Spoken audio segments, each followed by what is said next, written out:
Learners welcome to online study bytes. मैं हूं प्रतीक्षा और साइंस के क्लास 7th की बुक के लास्ट चैप्टर पर हम पहुंच चुके हैं और एक एक करके हमने सभी चैप्टर्स के इम्पॉर्टेंट पॉइंट्स पढ़े। और आज जो चैप्टर कंप्यूटर है वो इस बुक का लास्ट चैप्टर है। 21 यानी कि 21 चैप्टर हैं टोटल।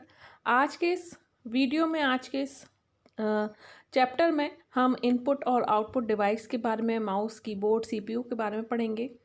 तो चलिए देख लेते हैं। कंप्यूटर से रिलेटेड भी क्वेश्चन आपके एग्ज़ाम में आते हैं, एक या दो क्वेश्चन, बहुत ज़्यादा नहीं आते हैं पर एक दो क्वेश्चन आते हैं।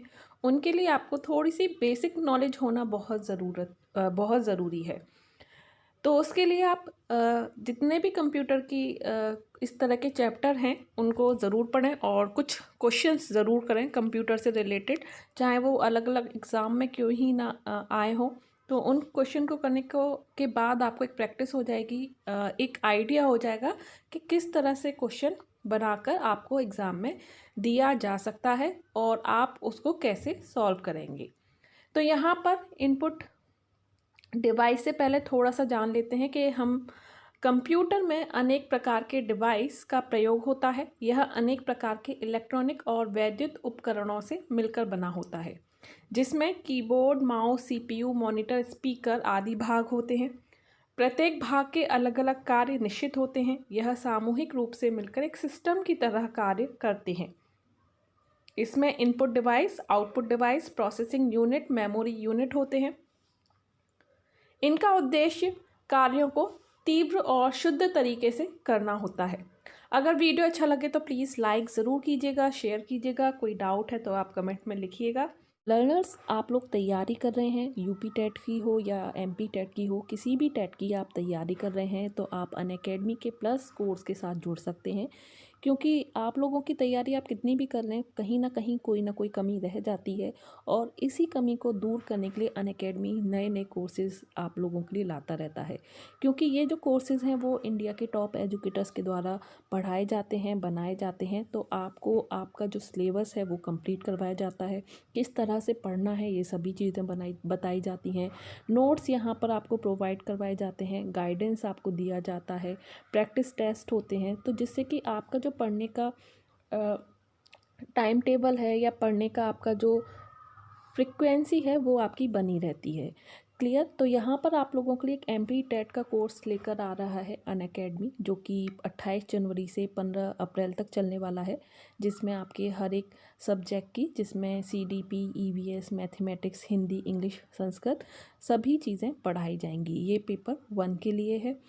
इसके अलावा यूपी टेट, जैसा कि आप जानते हैं कि कभी भी यूपी टेट के आवेदन की प्रक्रिया स्टार्ट हो सकती है, यूपी टेट के बारे में भी इंफॉर्मेशन आ सकती है, लेकिन उसके लिए आपको अभी से प्रिपेयर होना पड़ेगा क्योंकि यूपी टेट देना आसान बात नहीं है। सी टेट के मुकाबले यूपी टेट का जो एग्ज़ाम होता है वो थोड़ा टफ होता है। आपको यूपी टेट के लिए सारी चीज़ें पढ़नी होती हैं और वो क्या क्या चीज़ें हैं जो आपको पढ़नी है, ये सारी चीज़ें आपको वही एजुकेटर बता सकते हैं, पढ़ा सकते हैं जो बहुत एक्सपीरियंस है और यूपी टेट क्लियर कर चुके हैं। तो यहाँ पर टारगेट यूपी टेट 2021 का कंप्लीट बैच कोर्स दिया है, जो कि 30 जनवरी से 6 मार्च तक चलेगा, जिसमें आप देख सकते हैं सारे सब्जेक्ट जो भी यूपी टेट में पूछे जाते हैं। और सारे सब्जेक्ट की तैयारी अपने आप करना इतना पॉसिबल नहीं होता है, तो आप इन सभी सब्जेक्ट की तैयारी इस कोर्स के माध्यम से कर सकते हैं। इसका जो लिंक है वो आपको डिस्क्रिप्शन में मिल जाएगा। अनअकैडमी में आपको सब्सक्रिप्शन करने का फ़ायदा मिलता है कि आप जब भी सब्सक्राइब करते हैं तो आप पूरे टेट कोर्स के लिए सब्सक्राइब करते हैं, आपको हर एक बैच कोर्स के लिए, हर एक कोर्स के लिए बार बार पे नहीं करना पड़ता। और उस सब्सक्रिप्शन में भी आपको 10% का डिस्काउंट मिल सकता है। उसके लिए आपको प्रतीक्षा टेट, जो कि मेरा रेफरल कोड है, वो आपको लिखना होगा, जिससे कि आपको 10% का डिस्काउंट मिल जाए। उसके साथ ही अगर आप कोई फ्री लाइव क्लास लेते हैं, फ्री टेस्ट जो क्विज़ेज़ जो अनअकैडमी की तरफ से होते रहते हैं उनको भी ज्वाइन कर सकते हैं। उसके लिए भी आपको अनलॉक कोड डालना होगा, जिसमें कि आप प्रतीक्षा टेट लिख सकते हैं।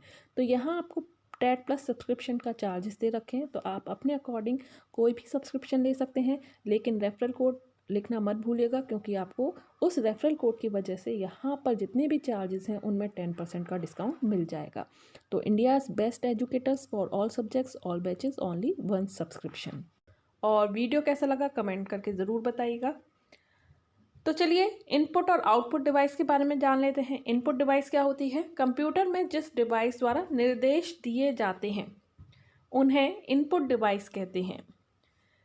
किसी भी निर्देश और डाटा को इनपुट डिवाइस के माध्यम से ही कंप्यूटर को उपलब्ध कराया जाता है। इनपुट उपकरणों का प्रयोग कंप्यूटर में आंकड़े डालने के लिए किया जाता है। कंप्यूटर में अनेक प्रकार के इनपुट डिवाइस प्रयोग किए जाते हैं, जैसे कीबोर्ड, माउस और स्कैनर आदि। कीबोर्ड सबसे अधिक प्रचलित इनपुट उपकरणों में से एक है, जिसका प्रयोग कंप्यूटर में आंकड़े डालने और निर्देश देने के लिए किया जाता है। तो जब भी हम कोई चीज़ कंप्यूटर में लिखना चाहते हैं तो लिखने के लिए हम जिस चीज़ का इस्तेमाल करते हैं, जैसे कीबोर्ड का इस्तेमाल कर रहे हैं। कीबोर्ड पे आप जब के टाइप करोगे या ए टाइप करोगे तभी आप देखोगे कि स्क्रीन पर भी ए लिखा आ रहा है। और ये किसकी वजह से हो रहा है? ये इनपुट डिवाइस की वजह से हो रहा है, जिसके माध्यम से आप कंप्यूटर में कोई डेटा, कोई आंकड़े लिख पा रहे हो। आउटपुट डिवाइस क्या होता है? कंप्यूटर में वे डिवाइस जिनके माध्यम से हम निर्देशों का अंतिम निष्कर्ष या परिणाम प्राप्त करते हैं उसे आउटपुट डिवाइस कहते हैं। जैसे आपने कीबोर्ड पे ए लिखा और वह ए आपके स्क्रीन पर भी लिखा हुआ आ जाता है। तो यहाँ से आपने जो ए लिखा है तो ये तो इनपुट डिवाइस हो गई, और जब वो स्क्रीन पर लिखकर आ जाता है तो वो कौन सी डिवाइस हो गई? वो आउटपुट डिवाइस हो गई। आउटपुट डिवाइस हार्डवेयर का एक अवयव तथा कंप्यूटर का मुख्य भौतिक भाग है, जिसे छुआ जा सकता है। यह सूचना के किसी भी भाग तथा प्रकार, जैसे ध्वनि, डाटा, मेमोरी आदि को प्रदर्शित कर सकता है। आउटपुट डिवाइसों में सामान्यतः मॉनिटर, प्रिंटर, ईयरफोन तथा प्रोजेक्टर सम्मिलित होते हैं। माउस कंप्यूटर की सर्वाधिक प्रचलित पॉइंटर डिवाइस है, जिसका प्रयोग चित्र या ग्राफिक्स बनाने के साथ साथ किसी बटन या मेन्यू पर क्लिक करने के लिए किया जाता है, और इसकी सहायता से हम कीबोर्ड का प्रयोग किए बिना अपने पीसी को यानी कि पर्सनल कंप्यूटर को नियंत्रित कर सकते हैं। माउस में 2 या 3 बटन होते हैं, जिनकी सहायता से हम निर्देश दे सकते हैं या कंप्यूटर को निर्देश दिए जाते हैं। माउस को घुमाने या हिलाने पर स्क्रीन पर पॉइंटर उसी के अनुसार घूमता है। माउस के नीचे की ओर रबर की गेंद होती है। माउस प्रायः 3 प्रकार के होते हैं। एक है मैकेनिकल माउस, दूसरा प्रकाशीय माउस और तीसरा तार रहित माउस। तो आजकल जो प्रचलन में है वो तार रहित माउस है।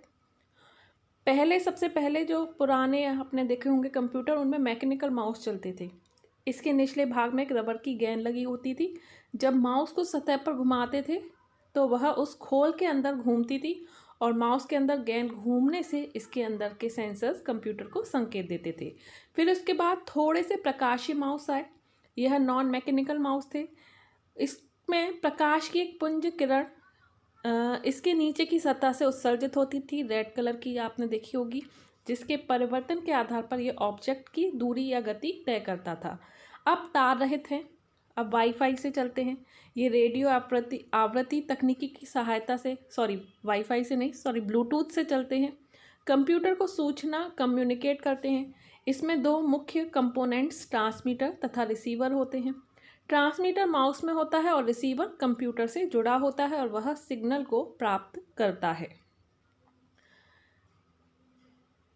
देन यहाँ पर अब हम पढ़ेंगे कीबोर्ड के बारे में। यहाँ आप देख सकते हैं ये इस प्रकार का कीबोर्ड होता है। अब कीबोर्ड भी तार रहित आ रहे हैं। उसमें भी जैसे माउस में कार्य होता है वैसे ही कीबोर्ड का भी कार्य होता है। कीबोर्ड एक इनपुट डिवाइस है। इसके द्वारा प्रोग्राम और डाटा को कंप्यूटर में एंटर किया जाता है। यह टाइपराइटर के कीबोर्ड जैसा होता है। इसमें alphabets, number, special keys, function keys और मूवमेंट कीज़ और पंचुएशन कीज़ भी होती हैं। जब एक की दबाई जाती है तब एक इलेक्ट्रॉनिक सिग्नल उत्पन्न होता है, जो कि कीबोर्ड एनकोडर नाम के इलेक्ट्रॉनिक सर्किट द्वारा डिटेक्ट किया जाता है। किसके द्वारा? इलेक्ट्रॉनिक सर्किट द्वारा डिटेक्ट किया जाता है। कंप्यूटर के कीबोर्ड में टाइपराइटर पर मिलने वाली सभी कीज़ होती हैं और कुछ अतिरिक्त कीज़ होती हैं। ये अतिरिक्त keys cursor control, insert, delete, scroll control keys होती हैं। कुल मिलाकर कितनी कीज़ होती हैं? 104 कीज़ होती हैं। कर्सर नियंत्रण कीज़ पर तीर का निशान बना होता है, जिन्हें हम दाएं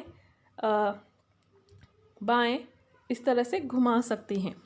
कर्सर नियंत्रण कीज़ यहाँ आप देखोगे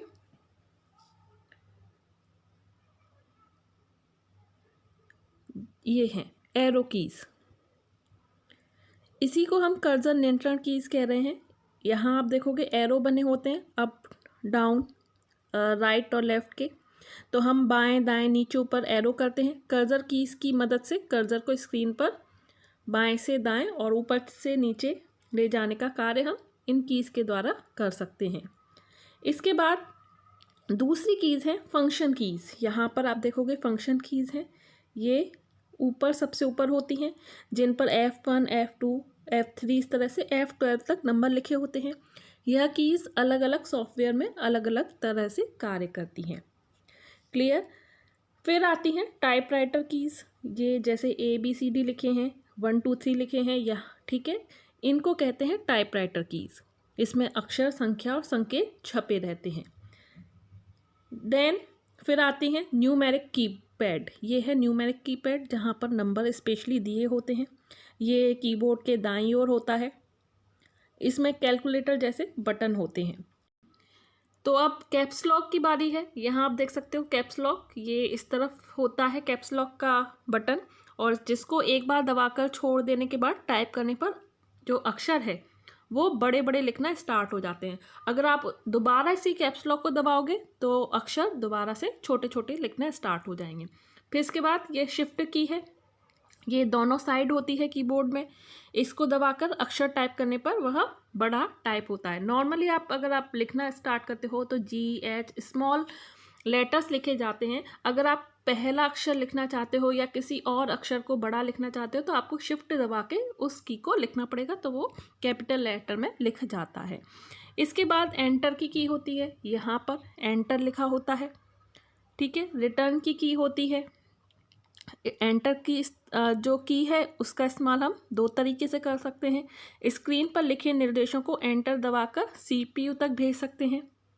क्लियर। और अक्षर टाइप करने के बाद दूसरी लाइन से स्टार्ट करना है, ठीक है, तो भी हम एंटर का प्रयोग करते हैं। ये एंटर की होती है। ऐसे ही स्पेस बार होता है, यहाँ पर एक शब्द के बाद दूसरा शब्द लिखना है तो हमें स्पेस देना पड़ता है। किसी चीज़ को डिलीट करना है तो यहाँ डिलीट की होती है। किसी चीज़ को वापस लाना है तो बैक स्पेस की भी होती है। तो इस तरह से काफ़ी सारी कीज़, काफ़ी सारे फंक्शंस हमारे कीबोर्ड पर दिए होते हैं। इसके बाद सेंट्रल प्रोसेसिंग यूनिट के बारे में पढ़ेंगे। CPU कंप्यूटर का मस्तिष्क होता है। तो कंप्यूटर का मस्तिष्क क्या है? CPU है। इसका मुख्य कार्य प्रोग्राम को चलाना और अन्य सभी घटक जैसे मेमोरी, कीबोर्ड और प्रिंटर आदि के कार्य को कंट्रोल करना होता है।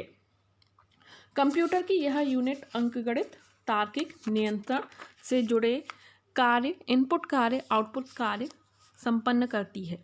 इसे कंप्यूटर में मदरबोर्ड पर लगाया जाता है और मदरबोर्ड के माध्यम से ही कंप्यूटर के अन्य घटक एक दूसरे से जुड़े रहते हैं। CPU के मुख्य घटक अंकगणितीय तर्क इकाई ALU arithmetic logical unit, processor, register, control unit CPU के घटक हैं। Desktop, laptop, tablet, computer, smartphone आदि सभी उपकरणों में एक CPU का उपयोग किया जाता है। मॉनिटर कंप्यूटर का मुख्य आउटपुट डिवाइस है। कंप्यूटर पर किए जाने वाले प्रत्येक कार्य को यह दिखाता है। इसके द्वारा प्रयोगकर्ता और कंप्यूटर के बीच में संबंध स्थापित होता है। इसकी संरचना टेलीविज़न की तरह होती है। सामान्यतः मॉनिटर 2 प्रकार के होते हैं, CRT और TFT। कंप्यूटर ऑन ऑफ करना, CPU में मुख्य रूप से पावर ऑन ऑफ का बटन होता है, जिसको दबाकर हम कंप्यूटर ऑन या ऑफ कर सकते हैं, ठीक है। और रीसेट का भी बटन होता है। रीसेट बटन द्वारा बिजली से बिना संपर्क तोड़े कंप्यूटर को दोबारा चालू कर सकते हैं। कंप्यूटर सॉफ्टवेयर निर्देशों का एक समूह जो एक विशेष कार्य करता है। प्रोग्राम या सॉफ्टवेयर प्रोग्राम कहलाता है। प्रोग्राम के निर्देश कंप्यूटर को इनपुट कार्य करने, डाटा को प्रोसेस करने तथा रिजल्ट को आउटपुट करने के लिए निर्देशित करते हैं।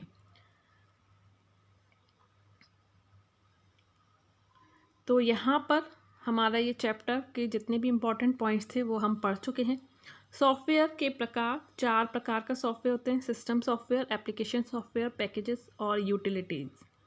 सिस्टम सॉफ्टवेयर के बारे में यहाँ पर दिया हुआ है। सिस्टम सॉफ्टवेयर एक या एक से अधिक प्रोग्राम के सेट हैं जो मूल रूप से एक कंप्यूटर सिस्टम के कार्य को कंट्रोल करने के लिए डिज़ाइन किए गए हैं। तो हमने क्या क्या सीखा, एक बार इस पर नज़र डालते हैं। कंप्यूटर में जिस डिवाइस द्वारा निर्देश दिए जाते हैं उन्हें इनपुट डिवाइस कहते हैं। किसी भी निर्देश और डेटा को इनपुट डिवाइस के माध्यम से ही कंप्यूटर को उपलब्ध कराया जाता है।